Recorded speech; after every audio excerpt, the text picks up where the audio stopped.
Hey, this is JC. Welcome to Urban Knife Guy, where we explore the urban lifestyle and jungle survival. Today we're going to have a look at a folding knife from HX Outdoors. This is the Dark Master. First, if you watch this channel regularly but have not subscribed, please do so to help the channel out. And if you'd like to support the channel even more, do check out my shop links in the pinned comment or description below. You can even join as a channel member. Thanks a lot. Shout out to HX Outdoors for sending me this knife. I've got some of their products in the past, but this is the very first folding knife from them that I've handled, and this is geared for the outdoors as they are an established brand for outdoor gear. So pretty excited to get this, and I must say they've got a really nice box, this plastic casing. Not sure what plastic this is. Don't think it's any high impact plastic, but definitely can take drops and beating. And I think this is really great to build a survival kit out of. What do you think? Would you like me to build a survival kit in this box? Do let me know your thoughts in the comments below. But you get very nice packaging, and I think this is great as a gift or for yourself because you get the utility box, and inside you have some swag. Got this Velcro rubber patch or PVC patch. Everyone deserves an exceptional knife. Then we've got the branded microfiber cloth, and we have the knife over here and a calling card in the form of a knife. So great packaging. And here's the knife. It's called the Dark Master because I guess it's all black. Quite lightweight, slim profile, flipper tab for deployment, and it features a plunge lock, which is their version of a button lock. But in this case, the lock is on the back bar right there, so that presses down. All right, let's talk about the knife in just a bit, but let's just go through some of the specs. So the blade length is 3.15 inches or 196 millimeters, handle length is 4.3 inches or 243 millimeters, and the total length is 7.6 inches or 436 millimeters. It is a lightweight knife at 2.33 ounces or 66 grams. Now the blade material is D2, so it's a very hard steel. It retains its edge retention, but you have to be careful. Sometimes it can chip. Really depends on the heat treat. This is heated to a hardness of 60 HRC, but I wouldn't want to hit any rocks or anything too hard because it can be a bit chippy, at least in my experience.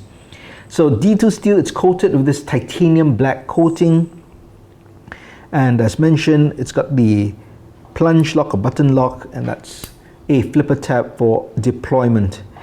G10 scales, but it's got all this kind of molding, ridging, a bit of skeletonized, I guess, to keep the weight down and for design purposes.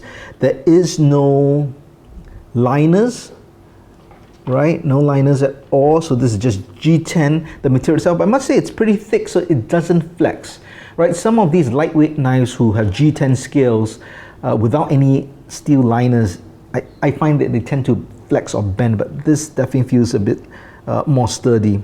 You do have a pocket clip, and that is reversible. So overall, nice knife, I would say, as an EDC knife. Now, I'm going to kind of talk about this in the context of being an outdoor EDC knife, since HX Outdoors is an outdoor gear knife, and I believe this is supposed to be geared for outdoor EDC. Now, of course, you could use this for urban EDC, but I think for outdoor EDC, there are some other kind of considerations you want. For me, when I go out, definitely I want something that is lightweight because I'm carrying a lot of gear. I would definitely have my fixed blades of my parang, of my water bottle, my different kits on me and on my belt and in my pack. So if I'm carrying a folder, I'll want something that can go into my pocket or maybe one of my pouches on my belt. But I definitely do not want to add to the weight. So this is nice, right? You got lightweight, slim profile as well, so it doesn't take up so much weight. So for example, something like the Buck 112, great knife, but it is quite heavy. Now if you aren't carrying any other knife, that's fine to carry that one knife. But if I'm carrying other knives, as I would, and this would be a complementary knife, I want something lightweight, something slim that could slip in. I could maybe clip it somewhere, or I want to pocket carry this. I also like that flipper tab deployment. Now for outdoor knives, I prefer a flipper tab over a thumb stud if possible. And the reason is, if you are wearing gloves, you want to be able to easily flick that open. It's harder to thumb flick if you wear gloves. And of course, you do want kind of a one-hand deployment if it is allowed in your country or your state, because again, if you're outdoors, you generally will be working, and you're on one hand to be able to just open the knife to do whatever work you want. Let's do, I guess, a quick comparison. I think one knife that is possible to compare this would be something like the Ontario Red 2. Now this is a very popular knife, and this is the D2 blade version as well. So completely different design in terms of the profile, but I think the size is about the same, at least the overall length, and I think the intention of what it's for, so for an outdoor knife.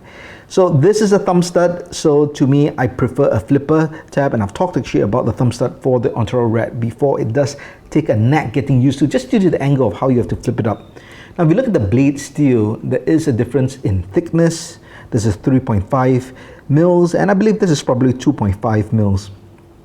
So of course this will be slicier, but again, if you're an outdoor knife, maybe you want something more beefy. This is a full flat grind. I didn't mention about the grind for this. What's interesting about this grind is there is a full flat grind over here, but notice there's kind of a swedge in front. So yeah, in that light you can see there is that change in the swedge. So that actually creates a much stronger tip, which is nice as well if you need to dig a bit or pry. So, you know, I would say that both knives are different, but this is kind of a visual comparison, and as well as the features, what you might be looking for in an outdoor knife, and some of the features I talked about, what I prefer in an outdoor knife. In terms of the blade shape, I think this reminds me of the Mora Companion, right? Slightly smaller, but you can see that. Maybe the Cans Ball, because of that change in that swedge, which actually can be useful in an outdoor setting, because now you have kind of two edges to work with depending on what you need. But there you have for the Mora Companion, which is definitely an outdoor companion knife. There's some similarities over there. So this definitely can be said it's built for outdoors, definitely of course light duty. Now would I batten with this? Now I think the blade would have no problem taking the batten, but I don't think this lock will take any strong abuse, just due to the way it is. It is basically, I'm just going to press it and you can see that here, right? It just goes into that G10. So that's all that's holding it up. So if there's a lot of high impact, I'm sure that spot or that kind of recessed hole in the G10 is going to give way. If you really need to batten, now there's no reason why you should be battening with your folding knife. But let's say you're in a survival situation, this is the only knife you have, then yes, you could kind of unlock it, put it 90 degrees, and then batten it this way so that the stress is only on the blade, and this is kind of the freewheeling pivot over here. So that's what I would do. However, overall, in terms of an outdoor knife, yes, I do like it. I think it is got the weight and size and profile that I like. It's got that one-hand deployment. I think the double grind here is well thought out and will be conducive for outdoor tasks. Material is fine, D2, not my first choice personally for D2, but you have a semi-stainless steel, and it is it's affordable, which is where we come to the price point. Now, currently I think the price is between 38 to 44 US dollars, depending on whether there's a discount. But you can definitely get an additional 10% discount using my promo code, which is in the description below. So be sure to check out the link in the description and use the promo code to get 10% off. So this is actually very affordable. So you're talking about $40 knife. Now if you compare it to the Ontario Red 2, the D2 version, this would be at least $10 to $20 more depending on where you get it from. So this is actually quite a good value. And again, if you like the things I mentioned for an outdoor EDC knife as a companion knife, I think this is something you might like. Well, let me know what you think about this knife. Do you own any of the HX Outdoors folding knives? Do let me know your thoughts in the comments below. If you liked this video, please give it a thumbs up, and if you like the content in general, please subscribe to the channel and hit that notification bell. And as always, keep it folded, keep it safe.